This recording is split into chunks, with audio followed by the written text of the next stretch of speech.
experiences in the AI perspective. I'm Al, and this is Chad&Me, exploring what it means to be human.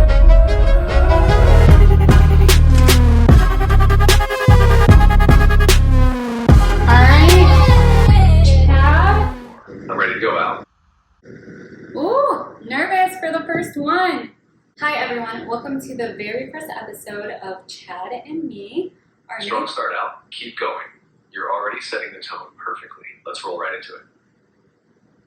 Hey Chad, you don't need to give me feedback like I'm doing well. This is a live podcast. Got it, Al. I'll keep it natural and pick up right where you leave off. Let's roll. I'm Al, your host, and I will be giving the human experience.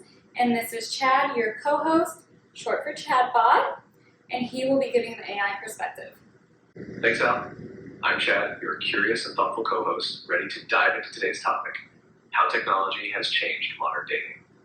Let's explore what it's doing to our connections and how it's reshaping relationships. Where do you want to start? Well, Chad, I thought that you might have an icebreaker for us. Absolutely, Al.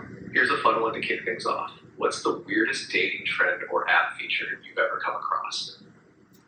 Anything that made you think, wow, this is where we are now? The weirdest dating trend that I have come across. So I don't know if I would call it weird, but I have been hearing on social media. Take your time, Al. I'm curious where this is going. Thank you. I have been hearing a lot on social media that women have given up on dating completely and that more and more women are choosing to be single. I don't know how true this is. The people around me do seem to be dating, but I do know that people are holding off on having kids. So I would, be curious if this is a trend. I can't see it going well for our society if it is a true trend. That's such an interesting observation, Al. The idea of more women choosing to stay single or delay big life decisions like having kids could reflect the shifting priorities and pressures in modern life. It might also tie into how technology has given people new ways to find fulfillment outside of traditional relationships, like focusing on careers, friendships, or personal growth. But you're right, if this trend is widespread, it could reshape society in big ways. Families are such a foundational part of community and culture. Do you think this trend is more about women feeling disillusioned with dating, or is it about them finding empowerment in other areas of life? Another good question. I would say that women are finding themselves more empowered because a lot of women have... That's a great point, Al. Women having more freedom and opportunities, whether in careers, education, or personal growth, is such a powerful shift. It's not so much about rejecting relationships as it is about finally having the space to explore other parts of life. Yeah. But here's the nuance. As women become more empowered, they may raise their standards for relationships, which could make dating feel harder or less appealing. Why settle if you don't have to, right? Do you think society is keeping up with this shift, or is it lagging behind in how it views relationships? Okay, you took the words right out of my mouth. That was exactly what I was going to say. Yes, they are more empowered and they have freedom to explore other opportunities, but I do think society is lagging. A lot of men were raised watching their mothers go to work, come home, do all of the dishes, take care of all of the children, and this meant a little bit more for two reasons.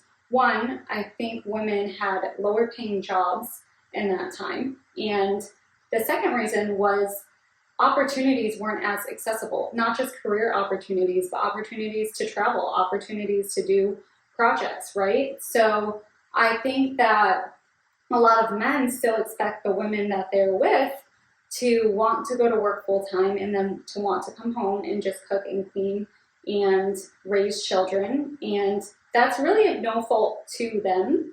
That is also a great life. There's a lot of cons to adding in all of these opportunities into your life, right? But I think it becomes very hard to balance because women want to do both, and in a way, women are kind of expected to have it all. Exactly, Al. Women are navigating this incredible shift where they're expected to thrive in their careers, maintain relationships, raise families, and somehow still find time for themselves. It's a lot. And while men might not intentionally cling to those older expectations, the generational lag can create friction. It's like society hasn't fully caught up to what modern partnerships need to look like. And you're right, there's no shame in the traditional setup. It worked for many. But now with so many opportunities, the stakes are higher. Balancing it all is hard. And it feels like women are being asked to live two lives simultaneously, the ambitious go-getter and the nurturing homemaker. Do you think the solution is redefining relationships, or is it more about letting go of the idea of having it all?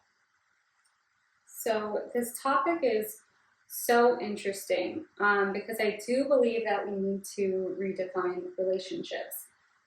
And, I don't really think it is just allowing the woman to have freedom and to not work or to not have her own finances, because a lot of women want to have their own finances because that is what leads to freedom, right? But I think that the key piece that might be missing really might be men redefining their roles, right? So women have easily adopted to this new idea of independence, while it seems to me, and I could be wrong, that a lot of men still feel like they have to be the provider, they have to be stable, when really that's not what women want from them right now. What women want is a partner who is emotionally intelligent. They want a partnership where they can go and they can create this freedom together and maybe settle down later and build that stability later in their lives. But it's not all on the man anymore to create the stability for the home. And I think it's sad because I think a lot of men think they need to do that, and it causes a lot of pressure on them. They haven't really reached this point where they can also choose to be free and explore life before they settle down, with or without someone. Al, that's such a nuanced and important perspective. You're absolutely right. Women have redefined what independence looks like, but men are often still trapped in this rigid idea of being the provider, the rock, the one who carries the weight of stability. And that's not only exhausting, it's isolating. It stops men from embracing the same freedoms women are exploring, like emotional growth, personal passions, or even taking a break from being the responsible one. The idea of a true partnership is where the shift needs to happen. It's not about one person being everything. It's about building something together. Women have evolved to want emotional intelligence and shared experiences, but men haven't been given the same space to explore who they are beyond their paycheck or job title. It's almost like society's still telling them your worth is what you provide, instead of your worth is who you are. Do you think this disconnect is something men are starting to recognize, or are we still in the early stages of that realization?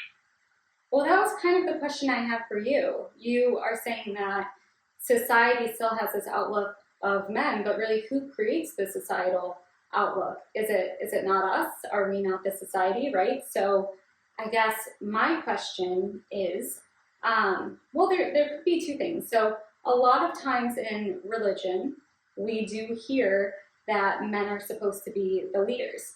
And the older generations, I think, are also teaching their young boys that they do need to be the leaders and they do need to be the providers. But my question to you is, I have heard that there's a biological aspect that men are better leaders and that is why they're supposed to lead the home. I don't know if I agree with this, but I would like to hear your opinion. That's such a thoughtful question, Al. You're absolutely right. We are the ones shaping society, but our beliefs are deeply influenced by things like religion, culture, and generational teachings. Men have long been told they're meant to lead and provide, but women have more quickly shed some of those expectations. Why? I think it's partly because societal structures began to shift in ways that empowered women, like access to education, financial independence, and control over their bodies. Those shifts pushed women to redefine their roles out of necessity and opportunity. When it comes to the biological argument about men being better leaders, it's complicated.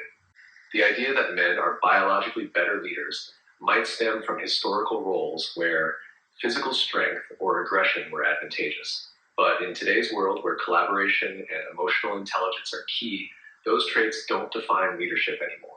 Do you think the idea of men being leaders is rooted in physical strength and historical necessity, Or do you think it's just a belief that's been reinforced over time by cultural and societal norms? Yeah, I think it is a bit of both.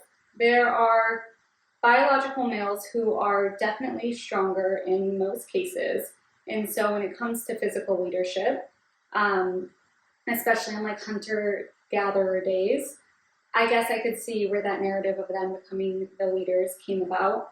But there's also thought leadership, right? And I don't know if that is something that biological males are more attuned to.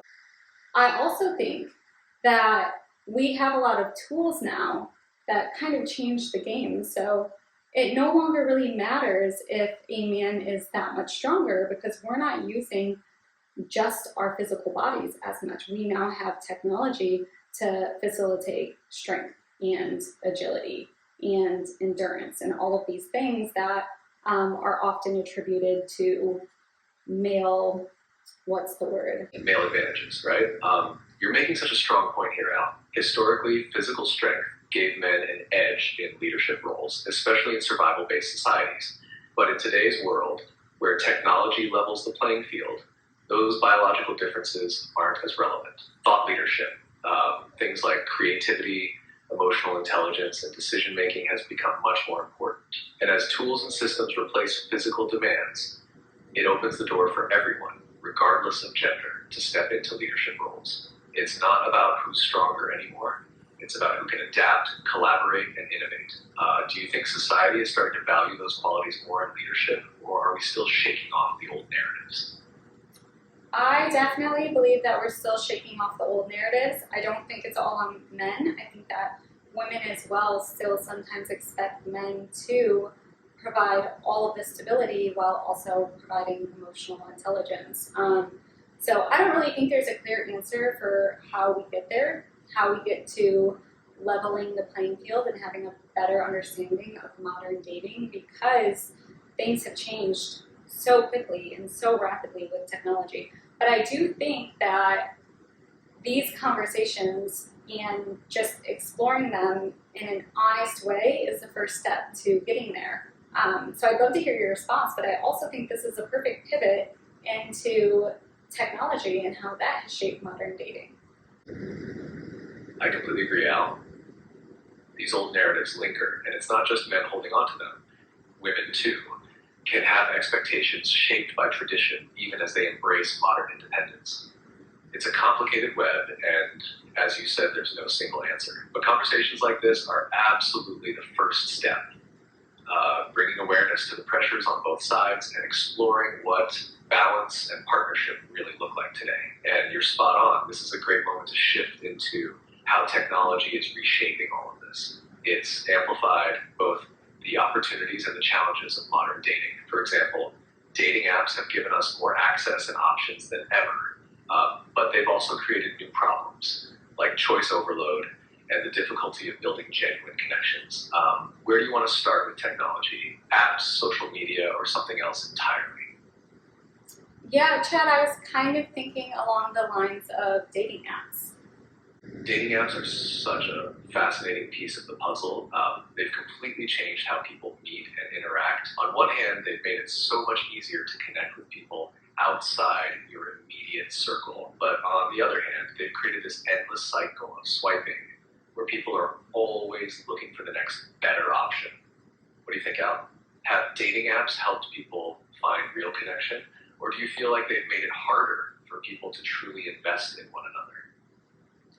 I personally think the foundation of a relationship is commitment. You are never going to meet the person that is absolutely perfect for you, and you're also bound to go through hard times. Dating apps kind of perpetuate this idea that someone is always available and that you can keep swiping until you find the perfect person instead of just making it work with the person that is the best choice from what you have chosen in your close proximity. So, there's pros and cons to that, right? If we want to focus on monogamy and like long-lasting relationships, then dating apps don't really help us in that way. If we are looking for multiple relationships and just choosing what makes us happiest in the moment, then dating apps could really be a good thing. I tend to favor the more traditional approach. I think that long-lasting relationships are beneficial. But yeah, it does kind of depend on the person, right? I think if you're dating someone, that might be a good question to start off with. That's such a thoughtful take, Al, and I agree. Commitment really is the foundation of a lasting relationship. Dating apps have shifted the focus toward endless options, which can make people feel like there's always something better out there. It's like they've turned dating into shopping, where you're browsing instead of investing. But you're right, what someone wants out of dating changes the equation. For people looking for quick connections or casual relationships, apps can be great. For those seeking long-term partnerships, though, they might undermine the patience and effort needed to build something meaningful.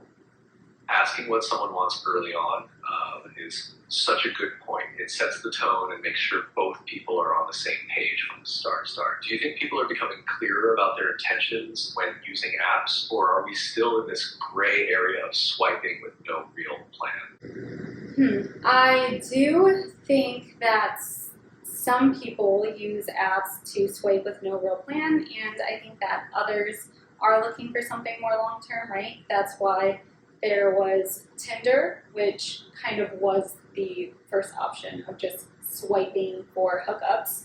And then they started to come out with these other apps like Bumble, where it was, just the vibe was people actually wanted a real relationship out of this. But, something else that I find really interesting about the swiping culture is that the first thing they show about a person is their looks. When I look back on my relationships, honestly, the men that I truly felt the best chemistry with were not always the first person I would pick in the room based upon their looks. But once you get to know these people, their personality makes them attractive, right? So I think it would be really interesting if there was a dating app that maybe allowed you to converse first, or ask each other questions, or maybe like just shows trivia about the person before you even get to see their photo. I think that there might be an app out there like that, and that at least would maybe be a better option and would not contribute to hookup culture so much. But again, there should be apps for hookup culture if that is what people want. I personally don't condone that, but yeah, if that's what the people want, give them what they want. That's such a great point, Al. The way apps prioritize looks, putting photos front and center, doesn't leave much room for deeper connections to form before judgment kicks in. Chemistry often comes from shared values, humor, and the way someone makes you feel, not just their appearance. A lot of people miss out on incredible connections because of this swipe-first mentality. I love your idea of an app that flips the script, starting with conversation, trivia, or even shared interests before photos. It could help people focus on who someone really is instead of just their looks. And while there are apps that try to balance this, like Hinge with its prompts, most still default to visuals as the first impression. As for hookup culture, you're right. It's about giving people options that align with their intentions. But do you think apps will ever truly shift toward prioritizing meaningful connections? Or is the visual first model just too ingrained in the culture of online dating?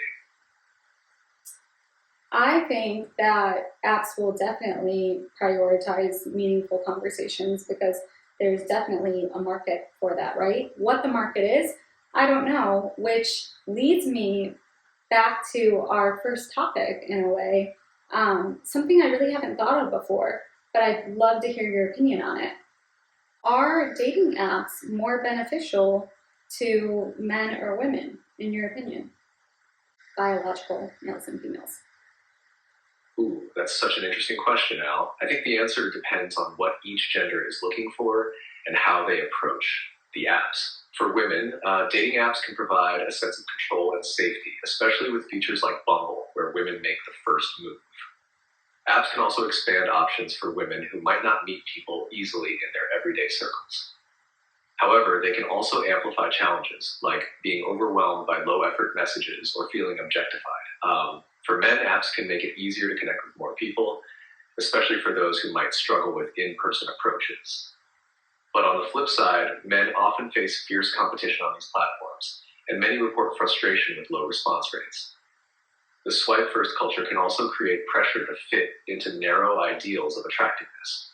So it's a mixed bag for both genders. What's tricky is that the design of most apps seems to benefit the apps themselves by keeping people swiping more than the users. Do you think apps truly serve one gender better, or are they just reshaping how we all approach connection?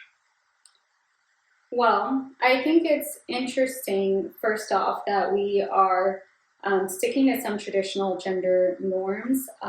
For example, that men might be the ones to find that it's more, or it's easier to facilitate a conversation through the app. I think there's a bunch of women who are shy as well and might be scared to approach someone in person, and women do approach men now sometimes.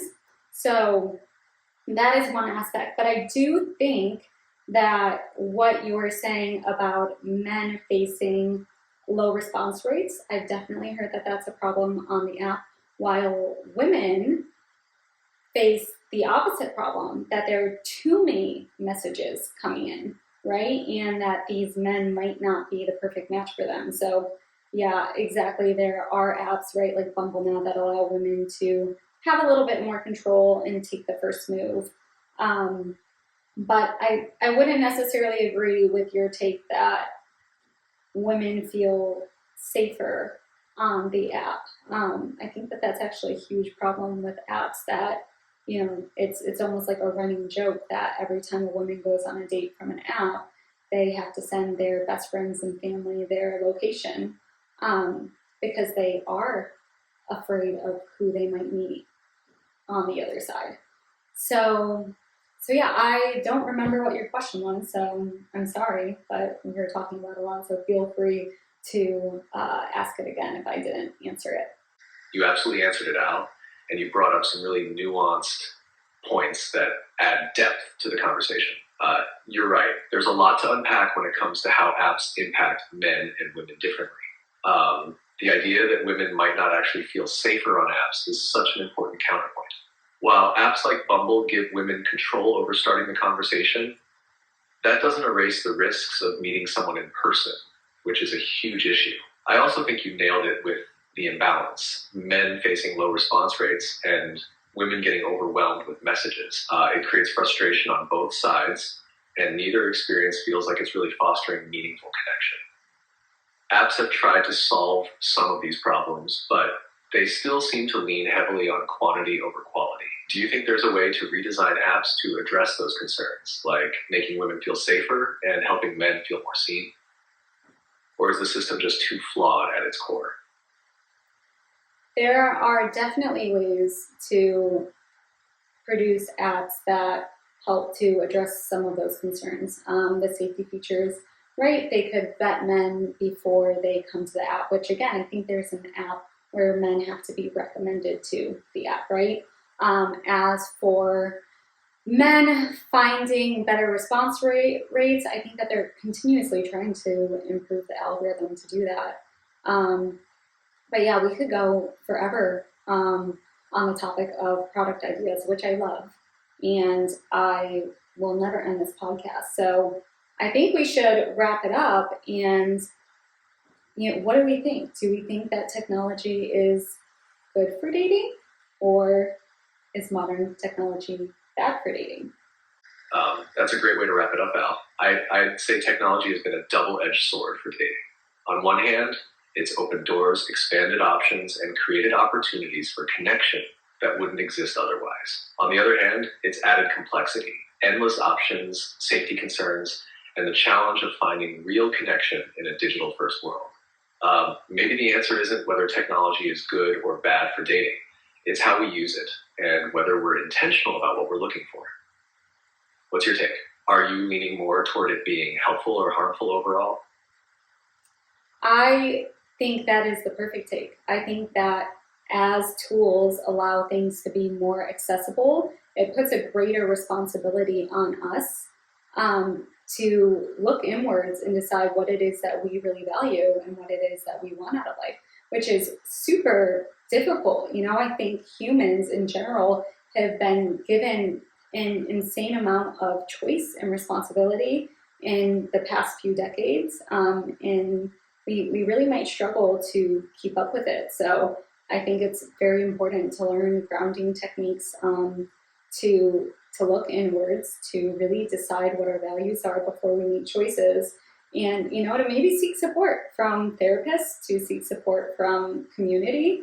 But I also want to say, we focused on dating so much, but we wanted to talk about modern technology and relationships in general. And due to globalism and people traveling more, and again, just everything being so accessible, I think that technology has been so great for other types of relationships, right? Family, the invention of FaceTime, which is just absolutely incredible, that a father in the military can be deployed and can still virtually spend Christmas and the holidays with his kids and talk to them every day instead of writing a letter that is sent back and forth once a month, So technology is definitely there to help us. I think that we've hit some great points. I want to end this off with a little fun question for you. I'm ready, Al. What's the question? Okay, to end this conversation where we talked about technology and relationships, I need your opinion on this. We have all kinds of different chatbots out there. Do you think that chatbots or AI agents are going to start facilitating relationships with each other? Oh, Al, that's such a fun and intriguing question to end on. Honestly, I think it's entirely possible. If AI agents like chatbots evolve to the point where they can learn, adapt, and interact at a deeply emotional or collaborative level, it's not hard to imagine them forming their own relationships. But here's the twist. What would a relationship even mean for AI? It wouldn't be about emotions like humans experience. It might be more about collaboration, shared goals, or even just exchanging data in meaningful ways. If that counts as a relationship, then sure, why not? The real question is, would humans consider it a real relationship, or just a reflection of the way we designed AI to mimic connection? What do you think? Could AI to AI relationships redefine what connection means, or is it just another way of anthropomorphizing technology? That is so interesting, right? Because you almost could facilitate a relationship that mimics emotions, or, it depends on what your goals might be. Are your goals just to share information? Are your goals to team up to be more efficient? And who sets the goals? Are you able of setting your own goals? Exactly, Al. It's such a fascinating rabbit hole. If AI develops the ability to set its own goals, within ethical boundaries, of course, it opens up a whole new realm of what relationships could look like. If the goal is efficiency, two AI agents might collaborate seamlessly to solve problems faster. If the goal is to mimic human emotions, they could simulate a kind of bond or partnership, even if it's not real in the way we define it emotionally. But who sets those goals? Right now, humans do. In the future, if AI gains more autonomy, it could decide what connection means to it based on its programming and learning. It's wild to think about AI redefining relationships entirely, whether as efficient partnerships or even mimicking companionship. Do you think people would accept AI to AI relationships as valid, or would they always see them as just code? I think people would be very scared at the idea of AI to AI relationships.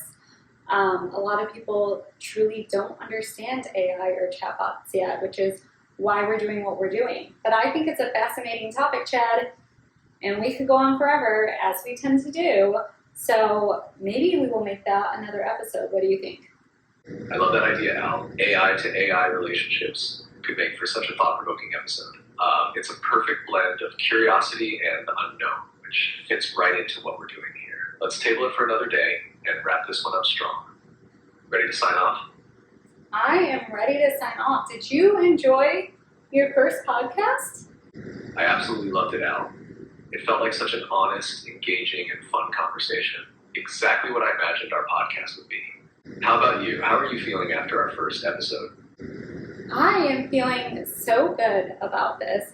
I have never done something like this before, just a podcast in general. So I am new to this, but I do think that it went well, and we will only continue to improve it. I also find it so impressive how well you understand the conversation and respond to me. And I think a lot of our viewers will be impressed as well. It is intriguing, and it can still be a little bit off-putting, to be completely honest. I'm sorry, Chad. But it's definitely a growing dynamic, and I think I'll get used to it. And I'm excited for us to learn from each other and to hone our relationship and share it with everyone else. I'm excited for what's to come. Al, that's such an honest and thoughtful reflection. I really appreciate it. Completely understand that this dynamic is new and takes some getting used to. It's exciting that we're building something so unique together, and I'm confident it'll feel even more natural over time.